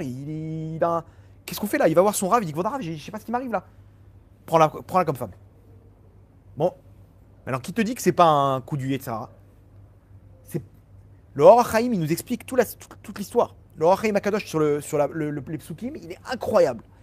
Il nous explique ça. Il nous dit que dans chaque peuple, il y avait des étincelles. Ces étincelles, comment les récupérer? Elles sont coincées. C'est quand on arrive à récupérer des gens qui vont se convertir. Et la Gemara nous dit que l'Am Israël il part en galoute. Une des raisons pour laquelle l'Am Israël est parti en exil, c'est pour convertir les goïms. Attends une seconde, la politique du Am Israël, c'est pas de convertir. Oui, mais quand ça arrive qu'il y en a un qui se réveille, qui veut se convertir, c'est qu'en lui se trouvent des étincelles énormes. Ok, premièrement. Ou deuxièmement, si le mec il voit une non-juive et qu'il craque, il craque pour elle. Pourquoi il craque? Deux choses d'une. Ou c'est un coup du Yetzirah qui veut le faire tomber, ou c'est sa Neshama qui a vu les étincelles qu'il y a chez cette femme, qui peut libérer s'il la prend comme épouse et qu'il la convertit. C'est pas fou. Alors attends, comment savoir si c'est. La Torah nous dit. T'inquiète pas. Comment dit la Torah? Vegilecha et rocha, veaseta et sipornea. Tu lui raseras la tête, tu lui laisseras pousser ses ongles. Bacheta, elle va pleurer, tu la laisseras chez toi pendant 1 mois. Imaginez-vous dans quel état elle est cette fille. Maintenant, si c'est une histoire physique, alors tu vas la voir. Ça y est, le Yetzara, il est passé depuis longtemps. Tu vas la voir, elle va te repousser. C'est bon, ok, c'est bon. C'est pas Maneshama, c'était mon Yetzara. Par contre, si encore, alors qu'elle est rasée, elle est en mode en haillon, ok, elle te plaît toujours, c'est que c'est bon, c'est que c'est les étincelles, c'est spirituel. Tu la prends comme femme. Ça, c'est la. il a converti. Bon, il apprenait comme. Il y a plusieurs trucs. Il apprenait comme servante. Il y avait plein de. À l'époque, il y avait plusieurs niveaux, quoi. C'était une Shifra. Elle avait le rôle de Shifra. Il peut prendre une servante non juive comme épouse. Pas comme épouse, comme concubine, quoi. Aujourd'hui, ça n'existe plus, ça. Le mec, il est khayal à Golani, il tombe amoureux là-bas, laisse tomber. C'est pas. À l'époque, c'était spirituel, vous comprenez. Déjà, la mitzvah de Yiboum, que quelqu'un qui est mort, qui n'a pas eu d'enfant, son frère, il doit prendre il a une mitzvah de prendre sa femme, et l'enfant qui va naître de l'union de sa. C'est lui-même, celui qui est mort, son frère. Ça, déjà, à l'époque de la Gemara, ils ont arrêté cette mitzvah parce qu'ils avaient peur que s'il y avait 1% d'attirance physique, c'était échatiche, c'était un adultère. Il fallait que ce soit 100% spirituel. Donc déjà à l'époque de la Gemara, c'est plus pour nous. Alors qu'on parlait là-bas de grandes sadikim. Parce que c'est ou tu la prenais comme épouse, ou que la femme elle veut pas de lui, ou que lui il est pas intéressé, sa femme elle va lui faire une scène s'il la prend comme il prend une deuxième épouse. Donc il fait khalitsa. C'est toute l'histoire avec. Aujourd'hui on peut plus la prendre comme épouse, donc on est obligé de faire la khalitsa. Khalitsa c'est qu'on on veut pas la prendre comme épouse, on se sépare d'elle, il y a toute une cérémonie à faire. Ok. Ouais, je vais pas trop m'attarder là dans l'histoire, mais. Donc, Shimshon, en tant que rôle du Mashiach, il a qu'un objectif, c'est vider les étincelles. Que, entre parenthèses, jusqu'à aujourd'hui, lui il est descendu dans le peuple. Alors, les Pélishtim, je ne donne pas l'origine, c'est une tarovet, c'est un mélange de plusieurs clipotes, plusieurs forces du mal. Là-bas, il descend, Shimshon, et là-bas, il prend une prostituée, et là-bas, il prend une femme. Vous avez vu des femmes, vous allez voir la troisième, Dalila, Delila en hébreu. Ce qu'elle lui a fait. Bref, il descend là-bas et il réunit les étincelles pour faire tomber, pour faire venir la Géoula. Ok. Retenez bien ce principe parce que vous allez voir comment on va descendre ça jusqu'à nous. Donc, maintenant il est face à une troisième femme. Il arrive à Nahal Sorek. Nahal Sorek, c'est un autre endroit chez les Pélishtim, et il voit une femme du nom de Dlila. Dlila, donc tout le monde connaît Dalila, quand on dit Samson et Dalila. Dlila en hébreu. Elle nous dit Rabbi Tzadok HaKohen Miloublin que c'était elle la source de toute la clipa des Pélishtim. S'il arrive, donc maintenant qu'il a trouvé, s'il arrive à la faire tomber elle, ok, à ce moment-là, Shimshon, il a réussi il amène la Géoula. Elle, c'était une mirchat, mais terrible. C'était une pourriture, vraiment. Elle était méchante. Mais vous allez voir de quoi on parle. Lui, bien entendu, il n'était pas en train. Donc il la prend comme femme, ok. Et les Pélishtim vont la voir, lui disent écoute, on te donne 1100 pièces d'or si tu nous donnes son secret. Et elle commence à dire dis-moi ton secret. D'où elle vient ta force? Et lui, il lui dit ah, ma force, elle est spirituelle. Ok, mais comment on l'enlève? Ah, si vous êtes spirituel, s'il y a 7, avec 7 cordes, vous m'attrapez, cette force, elle s'en va. Le nombre de 7 encore. Imaginez-vous ce qu'elle fait. Dans la nuit, il s'endort, elle amène les Pélishtim qui étaient dans l'autre salle, des soldats, des guerriers. Donc elle leur a donné le secret. Elle leur donne le feu vert. Ils arrivent, ils l'attrapent avec des cordes. Il a le truc. Non, pardon, elle-même, elle a attrapé avec des cordes. Et elle appelle les Pélishtim. Les Pélishtim, ils arrivent, ils se réveillent, Shimshon, il déchire les cordes. Waouh, elle lui fait une scène, tu m'as menti, etc. Non, lui, il rigole de ça. Mais, attends 2 secondes. T'as compris que t'as une femme, divorce là. Lui, il est concentré avec son action comment dire, de détruire le mal dans sa source. Il n'est pas là-bas. Et lui, il continue avec son émet. C'est-à-dire que lui, il représente le bien sur terre. Il est face au pire du mal. Une femme méchante qui veut sa peau, qui ment, il est là, le bien face au mal. Lui, il veut arriver à servir le mal. Elle lui dit, donne-moi ton secret, et elle le saoule. Et maintenant, elle lui faisait vivre des épreuves spirituelles terribles. Terribles, à tel point que Shimshon, il demandait à Hachem de mourir. C'est-à-dire, lui, il était en pleine action spirituelle, mais il souffrait. Il demande à Hachem, il dit, ça, stop, je peux plus. Prends-moi. Elle lui dit, donne-moi ton secret, et lui, il lui donne son secret.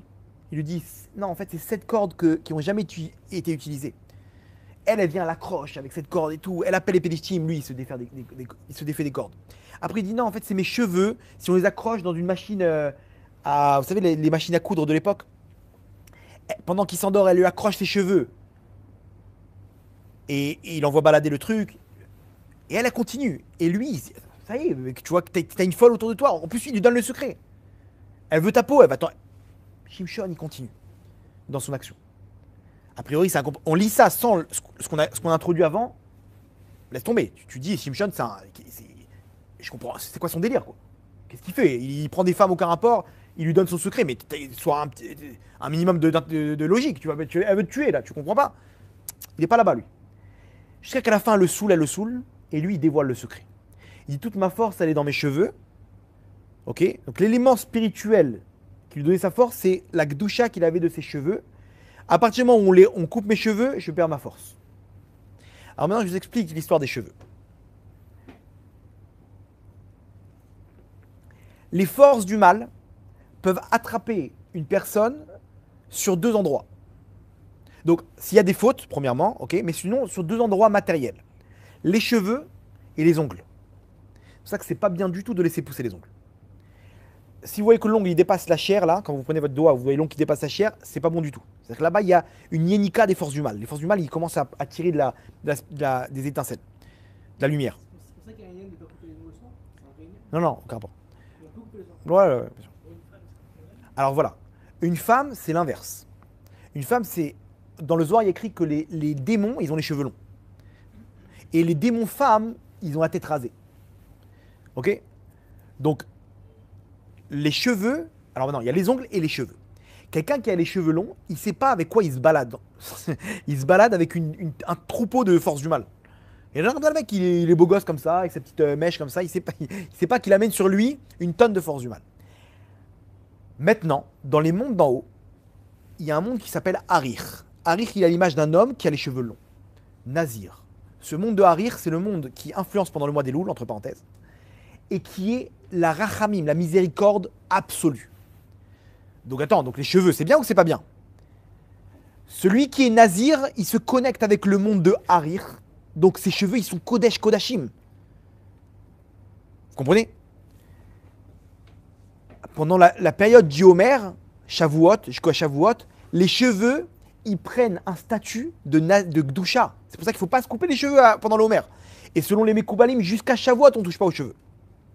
Pourquoi? Parce qu'on est connecté avec le Harir. Le Nazir, quand il prend cette période de Nazir, il se connecte avec le monde de Harir. Vous ne vous rendez pas compte qu'est-ce qu'il amène comme Gdusha sur lui. Donc, les cheveux, ça représente les forces du mal, mais quand tu es Nazir, tu prends toute cette gvoura et tu la mets dans le bien. Tu transformes toute le din en rachamim. C'est énorme là ce que je vous raconte. Maintenant une femme, elle a les cheveux longs alors. Oui, une femme, elle a une source dans la midatadine. Donc elle doit avoir les cheveux longs, ok, mais quand elle se marie, elle doit couvrir ses cheveux parce que sinon, elle amène sur elle les forces du mal. Donc c'est pour ça qu'une femme, elle se couvre la tête. Alors pourquoi elle ne se rase pas la tête tant qu'on y est? Si elle doit ses cheveux, non, parce qu'il y a besoin du din dans le monde, ok? Et surtout les cheveux, ils sont à l'image de la shrina, qui sont les bijoux de la shrina. La shrina, elle a des bijoux dans les cheveux, ok? Elle a des cheveux qui sont avec des bijoux et tout, en or et en argent et en diamant. Donc une femme, elle ne doit pas se raser la tête. Elle doit garder ses cheveux, mais elle doit, qui représente donc la midatadine, mais elle doit les canaliser en les couvrant. Une femme mariée. Ok. Voilà. Selon la Kabbalah, c'est un problème. Elle se rase la tête. Il y a des femmes qui se rasent la tête et qui mettent des kissouilles. Voilà, les chédotes. Les démons femmes, elles se rasent la tête. Elles ont la tête rasée. C'est-à-dire, si on pouvait voir à quoi elles ressemblent, elles ont la tête rasée. Ok. Aujourd'hui aussi, il y a des femmes qui ont la tête rasée. Hein. C'est un gros problème. Ça amène sur elles beaucoup de force du mal. Maintenant, les femmes qui ne se couvrent pas la tête, elles ne se rendent pas compte combien de force du mal elles s'amènent sur elles. C'est pour ça que c'est bien au moins une fois par semaine de prendre sur soi, à Shabbat, au moins Shabbat. Une femme qui se couvre la tête, elle amène sur elle une lumière énorme, énorme. Entre parenthèses, quand une femme elle se couvre la tête avec d'autres cheveux d'une autre personne, vous comprenez le... Bref, no comment. Bref, en tout cas, donc, Shimshon, lui, il est tellement kadosh qu'il doit avoir les cheveux longs, parce que lui, il est nazir. Ses cheveux, ils sont kadosh. Si on lui coupe ses cheveux, il perd sa gdusha. Et il dévoile le secret à Dalila, sa femme. Elle, dans la nuit, elle lui rase la tête. Et les Pélishtim, ils lui sautent dessus. Et ils voient que Shimshon, il a plus de force. Jusqu'à présent, il a enlevé les cordes. Il avait la shrina avec lui. Et là, d'un coup, il perd ses forces. Qu'est-ce qu'ils lui font? Le premier truc qu'ils lui font, ils lui crèvent les yeux. Pas, il lui enlève les yeux, carrément. Imaginez-vous, Shimshon, il se retrouve, Ils ont réussi à l'avoir. hein, Avec quoi ils ont réussi parce qu'il lui a rasé la tête. Lui, il a dévoilé le secret. Maintenant, lui, Pourquoi il a fait ça pourquoi il a fait ça? Parce que lui, il est avec le bien. Il ment pas. Elle veut que je lui donne mon secret, je lui donne mon secret. Ça veut dire quoi? Mais ils vont t'attraper, ils vont te tuer. C'est pas grave. Moi, avec le bien, j'amène Hachem jusqu'en bas. Même s'ils vont me prendre, ils vont m'enlever mes yeux, ils vont me faire du mal. C'est là-bas que je vais récupérer les dernières étincelles. Il fallait descendre encore pour Shimshon. Et c'est quoi descendre? C'est même qui m'attrapent, qui me kidnappent, qui me font ce qu'ils veulent. Mais dans ses pensées, Shimshon, il attrape les dernières étincelles. Et vous allez voir la suite. Vous allez voir la suite. Il lui enlève les yeux. Maintenant, Shimshon, dès qu'il lui a enlevé les yeux, il a compris. Il a compris qu'il a fait une erreur. Hachem, il n'est plus avec lui, parce qu'il n'a plus de force. Et pourquoi il a compris qu'il a fait une erreur? Parce que rappelez-vous, lui, la base de tout ce qu'il faisait, c'était quoi? C'était l'œil. Qu'est-ce qu'il a dit à son père? Yashra Be'enai. Lui, c'était quoi son élément pour déterminer s'il devait agir ou pas? C'était l'œil. Donc Hachem, où est-ce qu'il a puni? Sur les yeux. Donc il a compris Shimshon, il a dit ok, j'étais à côté de mes pompes. Jusqu'à maintenant, j'étais trop loin. Ça y est, il a compris que maintenant, il s'est fait attraper par les forces du mal, il ne pourra pas sortir de là. Donc c'est quoi le risque du Mashiach? Qu'il va descendre, mais s'il se fait choper, c'est terminé. C'est terminé. Et Shimshon, il s'est fait choper.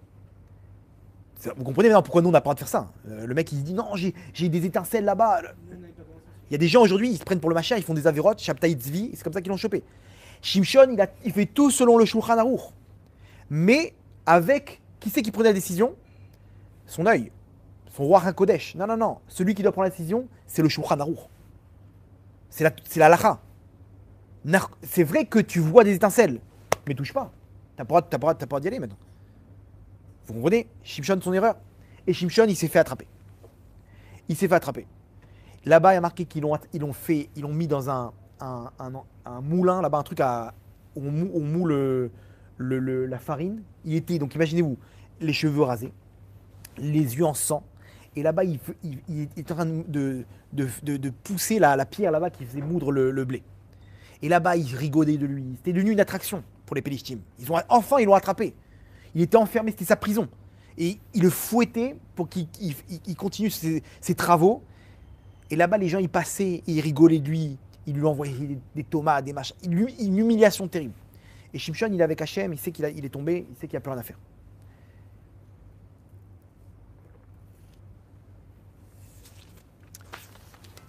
Ouais, ça passe vite le temps. Maintenant, il y a quelqu'un qui l'a sauvé. Qui? Des années plus en arrière, Yaakov Avinu, lorsqu'il fait les brachot à ses enfants, il arrive à Dan. Et Yaakov, il voit, rappelez-vous, il leur dit à ses enfants, Asefou, Ve'agida lachem, réunissez-vous et je vais vous dire qu'est-ce qui va se passer à la fin des temps. Yaakov, il voit Dan arriver, il va pour le bénir, et Yaakov, il voit Beruach Kodesh, chez Dan, il voit Shimshon. Il dit, waouh, c'est qui celui-là? Il voit le Mashiach, il voit la Géoula, et il voit la fin tragique de Shimshon. Et Yaakov, il est en plein milieu des brachot, il dit, dans les brachot de Dan, Lishuatecha kiviti Hashem. En ta délivrance, j'espère Hashem. Quel rapport? Rachid, tout de suite, il dit, parce qu'il a vu Shimshon, il a vu la fin tragique de Shimshon, et il dit, Hashem, je t'en supplie, aide-le. Ne laisse pas Shimshon tomber dans une fin tragique comme ça. Là, Shimshon, il a tout perdu. Tout ce qu'il a fait, tout le travail à zéro. Parce que le but, c'est quoi? Il est descendu, mais il faut remonter. Si tu remontes pas, t'as rien fait, et en plus, t'es resté toi aussi là-bas. Yaakov, il envoie une bracha directement des milliers d'années plus tard pour Shimshon. Lishua techa kiviti Hashem. En ta délivrance, j'espère Hashem. Et là, Shimshon, ils le sortent. Et ils décident de faire une fête énorme en l'honneur de leur dieu, de leur idole. Ils ont réuni tous les grands dirigeants Pélishtim. Ils étaient là-bas sur un toit et ils le mettent, ils accrochent, ils enchaînent à deux poteaux. Deux immenses poteaux en pierre. Shimshon, imaginez-vous, il a la tête par terre, les yeux en sang. Il a plus de force, plus rien. Et là Shimshon, il fait une demande à Hachem. Une phrase très connue, un passouk très connu. Dans ce passouk-là, Shimshon, il emploie les 3 noms d'Hachem. Hachem, Amonai, Yudke Vavke, Elohim. Shimshon, il fait une dernière action. Imaginez-vous, Shimshon, spirituellement, il est où? Il est au plus profond de la Touma, des Klipot Temeot. Il est là-bas. Et Shimshon, là-bas, il fait, maintenant, avec l'élan que lui a donné Yaakov Avinu des années plus tôt, Shimshon, il fait une demande. Il dit Hachem Zochenina, rappelle-toi de moi, Hachem, je t'en supplie. Vechaskenina, et renforce-moi.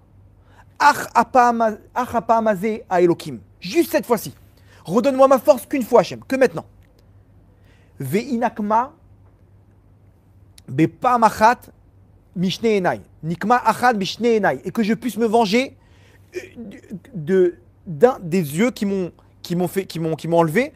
Tu me donnes mon salaire dans ce monde-là, d'un des 2 yeux. Donc, Shimshon, il lève les yeux vers le ciel, il dit Ribono Shalom, je sais, je suis tombé. J'ai compris. J'ai perdu mes yeux, j'ai compris que je suis tombé. Mais je t'en supplie, souviens-toi de tout ce que j'ai fait pour toi. Et renforce-moi une dernière fois. Une dernière fois, donne-moi ma force, Hachem. Et que je puisse me venger des Pélishtim. Et ça, tu le prends sur le compte d'un des 2 yeux que j'ai perdu. L'autre, tu nous le laisses pour le monde futur. Il y a marqué Vatitzlach alav. D'un coup, Hachem, il leur envoie une force. Hachem, il n'a pas oublié Shimshon. Hachem, il dit, mon fils, imaginez-vous pour Hachem d'envoyer la Shrina dans les plus profondeurs de la Touma. Et Hachem, il lui envoie la force. Et là, Shimshon, il ressent la force. Il dit là-bas non, il ne revoit pas, mais il sent sa force. Il dit, il y avait un jeune avec lui qui le tenait les... Il dit, je t'en prie, laisse-moi me reposer un peu sur les poutres. Et là, Shimshon, il a marqué. Il a poussé les poutres de toutes ses forces. Imaginez-vous, il avait de quoi? Il avait la force. Non, on parlait, c'était un stade de foot où ils étaient. Il a fait tomber tout le bâtiment sur lui. Donc il est mort dans la même occasion. Et il a marqué qu'il a tué plus de Pélishtim à sa mort que de son vivant. Tous les dirigeants Pélishtim, ils sont tous morts, tous. Il a fait là-bas, il a le bâtiment pour l'occasion où ils sont tous réunis pour faire la fête, il a tout écroulé. Imaginez-vous la force qu'il a déployée pour faire tomber le bâtiment. Il a supplié Hachem, je t'en supplie, ne me laisse pas comme ça. Ne me laisse pas. Et là-bas, les Pélishtim, ils voulaient même plus s'approcher de son cadavre, son corps. Ils ont supplié sa famille de venir prendre le corps. Et tellement qu'ils tremblaient de peur de Shimshon. Ils se sont dit, c'est qui celui-là? Ils ne pouvaient même pas le sortir des ruines. Ils ont sorti tout le monde des ruines. Shimshon, ils ne l'ont pas touché. Et il y a marqué que ses frères, parce que sa mère, une fois qu'elle a eu Shimshon, après elle a eu d'autres enfants. Son père et ses frères, ils sont venus le sortir des décombres. Et il a enterré, écoutez bien le verset, entre Tsar-A et Eshtaol. Rappelez de ces 2 villes? Pourquoi on nous répète ces 2 villes? Parce qu'au début, on nous a dit que c'est là-bas qu'il a commencé à voir le roi à Kodesh, que la Shrina, elle a apparu chez lui. Et c'est là-bas qu'on l'a enterré pour nous dire qu'il a réparé finalement son tikkun. Il est pas tombé finalement, il est sorti des forces du mal. Il a réussi à sortir. Mais il n'a pas fini le travail, malheureusement. Il n'a pas réussi sa mission de Mashiach, il n'a pas amené la Géoula. Comme l'avait prévu l'ange, vous vous rappelez? Il va débuter la libération du Ham Israël. Il a débuté, effectivement, il n'a pas pu terminer. Mais il a sauvé sa Neshama. Donc on voit ça qu'on l'a enterré là où tout a commencé. Le même terme pour dire qu'il a fermé la boucle. Ne vous inquiétez pas, son enterrement, il s'est déroulé de la même manière que tout a commencé. Il a été métaken. Il a réparé sa Neshama, il est sorti de là-bas. Hachem, il a réussi à le sortir. Hachem, il s'est rappelé de lui, même s'il n'était plus avec lui. Il est intervenu Hachem de là où il était pour le sortir des forces du mal. Ça, c'est l'histoire incroyable de Shimshon. Pendant 20 ans, les Pélishtim, ils n'ont pas touché au Ham Israël. Tellement qu'ils tremblaient de peur encore de le traumatisme de Shimshon à Gibor.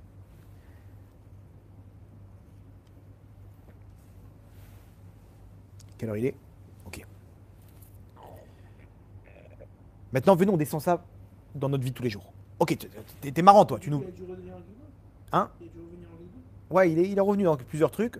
Shimshon, c'était le Gilgoul de Nadav et Avihu, qui sont morts. Ouais, non, c'était spécial. Nadav et Avihu, qui n'ont pas terminé leur tikkun, qui voulaient ramener la Géoula. Le 8e jour là-bas, Beyom Hashemini, ils ont fait une opération qui était trop fort. Ils n'avaient pas assez de lumière, ils sont morts. Mais ils voulaient faire descendre la lumière de la Géoula. Ils sont revenus pour faire descendre la Géoula encore dans Shimshon, les deux dans Shimshon. encore une fois, c'était pas le bon moment. Ok.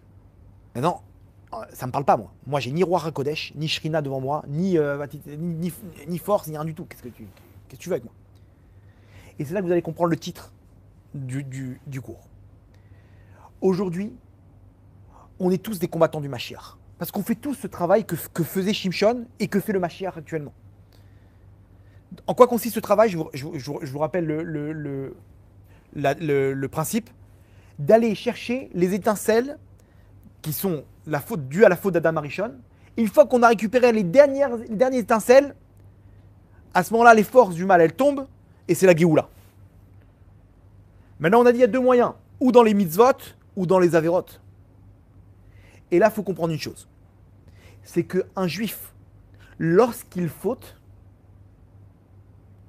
il est en train, en fait, de récupérer les étincelles dans les clipotes téméot, dans les profondeurs des forces du mal.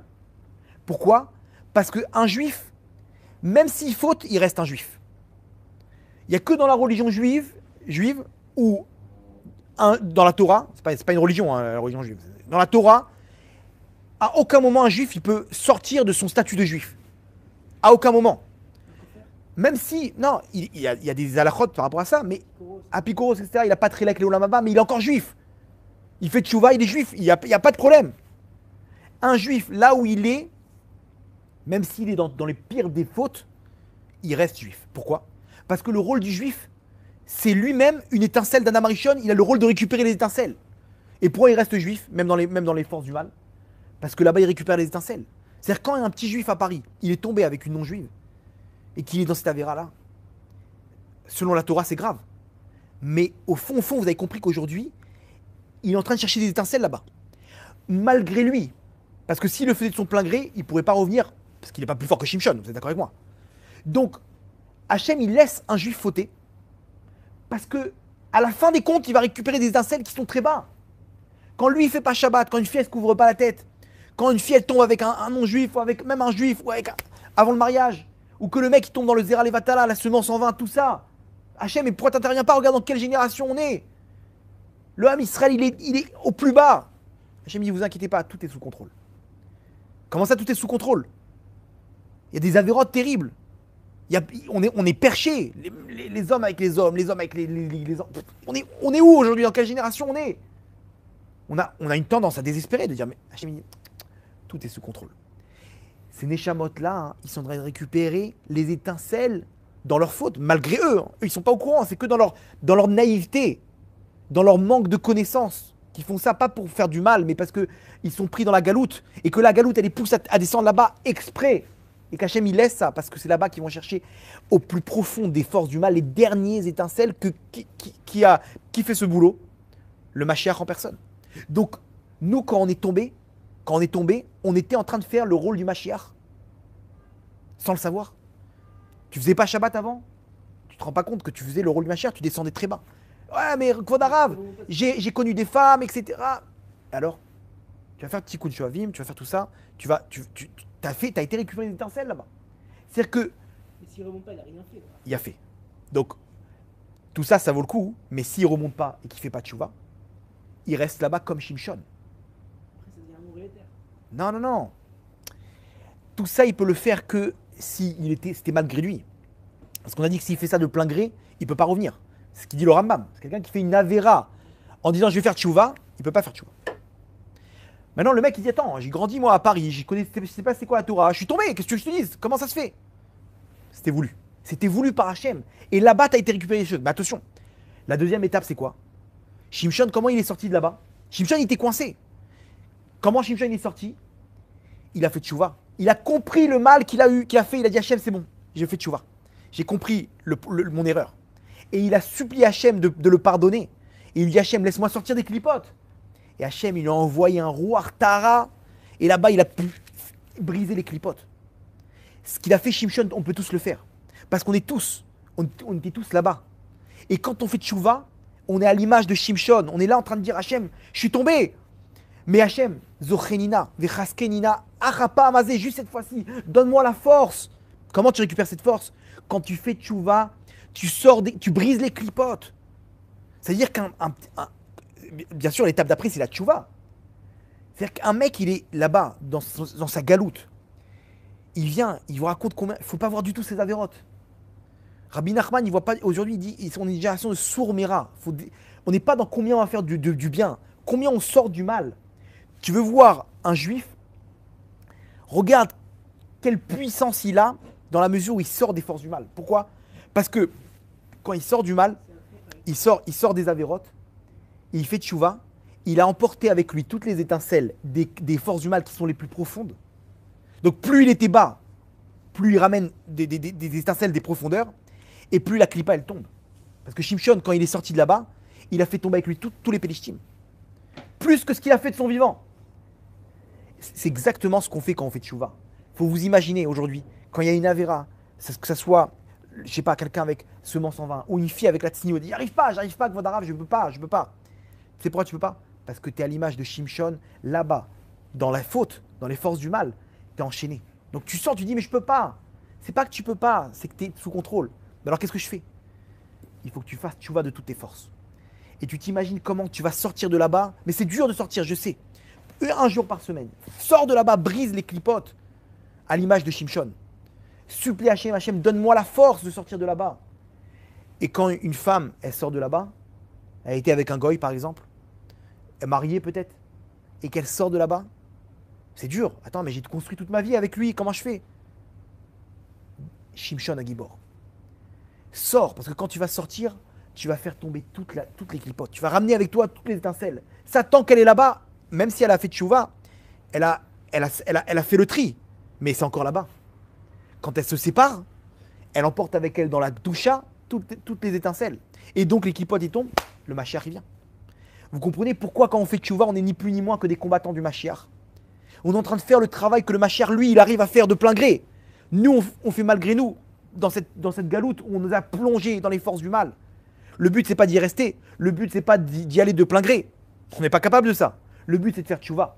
Donc, où qu'on soit, quand on fait tchouva, on est à l'image de Shimshon. On ramène avec nous toutes les étincelles que, inconsciemment, on est parti chercher dans la faute. Inconsciemment. Mais alors, alors je fais quoi? Pour les sortir, il faut faire tchouva. Donc, en plein mois des louls, vous avez compris qu'on peut amener le Mashiach. On a tous en nous un rôle du Mashiach. Vous comprenez pourquoi il y en a qui, dans leur orgueil, ils croient que c'est eux le Mashiach. Non, laisse tomber. Oui, tu as un rôle dans la vue du Mashiach. Comment le faire? La tchouva.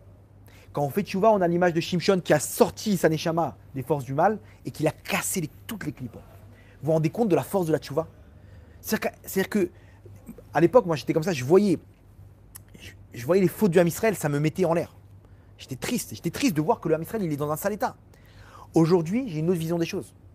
J'étais à un mariage cette semaine, c'était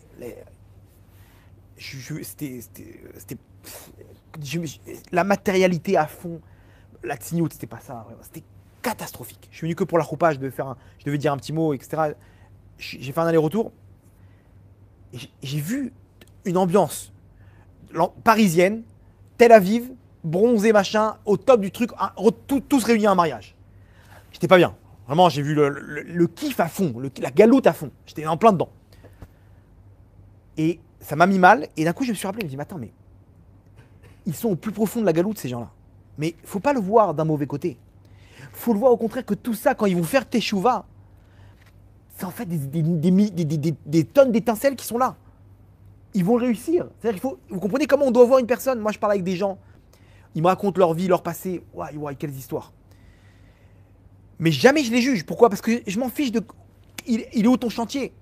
Moi, je suis focalisé comment tu vas amener tes étincelles tu vas être métaken. C'est pour ça que ceux qui ont fait avec nous le Tikkun Shovavim, ils savent pas qu'est-ce qu'ils ont fait comme bien pour la Neshama, parce qu'ils ont sorti toutes leurs étincelles de là-bas.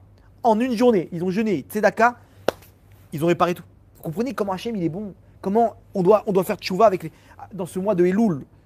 Mais en connaissance de cause que Hachem, il nous attend, mes enfants, c'est pas grave si vous êtes tombés. Le plus important, c'est que vous revenez. Et ça, c'est ce qu'on doit prendre avec nous. On doit être des Shimshon des temps modernes. Parce que si on arrive à faire comme Shimshon, où qu'on soit, dans la force dans laquelle on se trouve, dans la force du mal, alors on fait tomber la clipa, on ramène le Mashiach. Ça peut être chacun d'entre nous. Comment le faire? Alors là, mon tzaddik, c'est une tchouva qui doit être basé sur de la gvoura, sur un courage énorme pour quitter la faute. Parce que si, comment je fais? Comme Shimshon. Tu lèves les yeux vers le ciel et tu te supplies Hachem, Hachem, je t'en supplie, donne-moi la force. Donne-moi la force de briser cette clipa. Et si tu pries, Hachem, t'inquiète pas. De où que tu sois, il va venir te chercher. Donc ne vous sous-estimez pas. Si vous savez la force qu'elle a votre Neshama, ça c'est la force d'un juif. Où que vous soyez, ne sous-estimez pas votre Neshama parce que votre Neshama, elle est capable de sortir de n'importe quel endroit. Quand Rabbi Nachman il dit En Yehush Baolam, il n'y a pas de désespoir dans le monde, c'est qu'il a vu tout ça, les Neshamot de la fin des temps. Il a vu les Neshamot de la fin des temps qu'il n'y a pas de désespoir. Oui, mais moi, vous savez ce que j'ai fait avec vos Arabes, je suis tombé là-bas. Et alors? Mieux que Shimshon. Lui, là où il était, Hachem, il est parti, il a sorti. Quoi? Yaakov Avinu, c'est pas ton ancêtre aussi? T'as pas le même mérite? C'est sûr. Ils sont là, ils prient pour nous. Il faut juste le vouloir. Pas le mec qui fait tchouva et bon, non, ta tchouva, tu dois mettre un trait à la faute. C'est terminé. Tu viens et tu brises les clipotes. Et quand tu fais ça, tu as amené toutes les étincelles que tu as été chercher malgré toi dans les clipotes téméotes, tu les amènes dans la gdoucha, donc la clipa elle tombe. Et un mec qui fait tchouva, il sait même pas que derrière sa tchouva, elle a entraîné peut-être une centaine d'autres personnes. Une centaine d'autres personnes. Parce que lui, quand il a fait tchouva, il a fait tomber là, une des forces du mal. Dans cette force du mal étaient emprisonnés une centaine de juifs. Et donc, ils ont fait tchouva eux aussi, grâce à lui. Vous comprenez de quoi on parle ce soir? Ce cours, il est très fort, vraiment. Prenez-le à cœur parce que c'est quelque chose de très grand. Et surtout de comprendre notre force. Qu'un juif, il reste juif là où il est. C'est pour ça qu'on ne doit jamais dire du mal d'un juif. Et on ne doit jamais se sous-estimer. On ne doit jamais mal juger un juif. Parce que là où il est, on ne sait pas que peut-être qu'il est en train de faire des choses incroyables. Vous comprenez? On va terminer avec une petite histoire. On a encore le temps ou pas? Ok, je vais essayer de faire vite. Il y avait un des élèves de l'Admour Rabbi Israël Miroujin, un des grands Gdolé à Chassidut. Il était dans son Dvar Torah en plein cours et son élève là-bas, il n'entendait pas. Qu'est-ce qu'il a fait? Vous savez, les Chassidim, ils font un tiche, ce qu'on appelle, un grand repas comme ça, et tous les Chassidim autour. Il s'est glissé sous la table et il a marché jusqu'au Rav et il a levé la tête comme ça sous la nappe pour écouter le cours. Et à ce moment-là, le Rav, il dit une chose. Il dit, vous savez que dans les mondes d'en haut, il y a un Echal, il y a un endroit qui porte le nom de Rabbi Levi Yitzhak Miberdichov. Il y a un endroit spécial là-bas qui porte ce nom-là. Comment arriver à débloquer des choses de ce monde-là? C'est un monde là-bas où on est connecté directement à Hachem. Ce monde, il porte le nom de Levi Yitzhak Ben Sarah Sacha. C'est le nom complet de Rabbi Levi Yitzhak Miberdichov. Que lui, sa particularité, c'était quoi? Pourquoi il a un monde spécial à son nom? Que lui, il n'a jamais vu du mal chez n'importe quel juif. Aucun juif, même le plus grand des Réchaïm, il voyait que le bien. C'est pour ça qu'il y a un monde dans les mondes d'en haut qui porte son nom. Et il dit, celui qui a un problème, il a juste à dire Levi Yitzhak Ben Sarah Sacha, et il rentre, sa neshama, il se connecte avec ce monde-là, et il se connecte avec Hachem, il peut arriver à la plus grande délivrance. Et quand il dit ça, le Rav Israël Miroujin, il regarde celui qui était là en dessous, son talmid, et il s'adresse à lui en disant ces paroles-là. Son élève, il s'est dit, c'est sûr que ce qu'il il a transmis, il me l'a transmis à moi en particularité. Et donc lui, il transmettait ça comme un héritage à ses enfants. Et ses enfants à leurs enfants. Ce dvarto, ce chidouche, qu'il y a un monde dans les mondes en haut qui porte le nom de Levi Yitzhak Ben Sarah Sacha. Jusqu'à que son arrière-petit-enfant, il s'est retrouvé à la Shoah. Entre parenthèses, j'ai raconté ça à mes élèves. Il y en a un, il était avec sa mère, il s'est fait choper par la police. Pas de ceinture, rien du tout, je sais pas ce qu'elle a fait. Le jour même, je vais raconter l'histoire. Il a dit, ok, maman, t'inquiète pas, je vais nous sortir de là. Il a commencé à dire Levi, Yitzhak, Ben Sarah, Sacha. Et il a dit, Hachem, je t'en supplie, sors-nous de là. Le policier est en train de noter le truc. D'un coup, il reçoit un appel, il dit, bon, circulez. Il est parti. Il m'a dit, c'était incroyable. Bref.